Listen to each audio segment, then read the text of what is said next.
Everyone, আসসালামু আলাইকুম। আজকে আপনাদের সাথে একটা chocolatey yummy tasty pancake recipe share করব। তার জন্য প্রথমে একটা ডিম ফাটাই নেব, তার থেকে কুসুমটা আলাদা করে নেব। তারপর হাফ কাপ চিনি দিয়ে সুন্দর করে বিটার মেশিনের সাহায্যে বিট করে নেব। যতক্ষণ না একটা ফোমি ভাব তৈরি হচ্ছে ততক্ষণ বিট করে নিতে হবে। তারপর ফোমি ভাব তৈরি হয়ে গেলে ওর ভিতরে কুসুম হাফ কাপের হাফ তেল দিয়ে নিতে হবে। কাপটা দেখেই বুঝতে পারতেছেন কেমন কাপ। আমি অন্যান্য মেজারমেন্ট কাপ দিয়ে আমি ইউজ করতে পারি না। তারপর সুন্দর করে বিট করে নিতে হবে।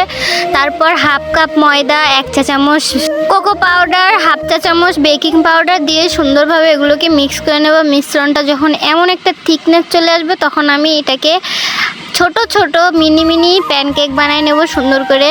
তারপর ঢাকনা দিয়ে ঢেকে রাখবো। তারপর এগুলো উল্টায়ে পাল্টে সুন্দর করে নিব। এতে কোনো তেল ইউজ করবে না, তেল ছাড়াই প্যানকেক বানানো হয়। তেল ইউজ করিনি আমি কোনো, ওই যে মিক্সারের মধ্যে তেল ইউজ করছিলাম ওইটা। আর তারপরে আমাদের রেডি সুন্দর প্যানকেক। আমার কিন্তু 7টা প্যানকেক হয়েছে, অলমোস্ট 2টা খাওয়া শেষ হয়ে গেছিলো আর এই 5টা। তো আজকে রিভিউ দেবে আমাদের ফাবিয়া রানী। আবারও ফাবিয়া রানী রিভিউ দেবে, রিভিউটা শোনা যাক, চলেন। কেমন হয়েছে? মজা হয়েছে? খাও। Thank you.